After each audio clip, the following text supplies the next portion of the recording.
lainnya. Bagaimana nih ke jaraknya antara per album ini?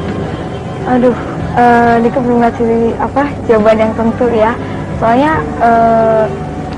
album Dika ini ada lagu yang enak, terus langsung diedarin gitu. Soalnya karena ini juga terbatas waktu sih, jadi ya karena waktu aja tergantung. Nika Ardila, akhir-akhir ini dalam waktu singkat namanya sangat dikenal oleh penggemar musik Indonesia. Seorang pelajar yang tanpa sengaja karena kemampuan vokalnya memasuki dunia rekaman. Setelah 2 album diselesaikannya, yang terakhir Bintang Kehidupan pun meraih sukses. Bagaimana kemudian ketenaran ini mempengaruhi kehidupannya sehari-hari? Emang ya dulu saya nggak pernah menyanyi, nggak pernah main film, terus sekarang ada perubahannya, sekarang masih ada gitu.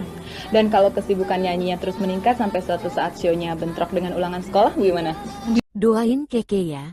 Jangan lupa subscribe buat Abah.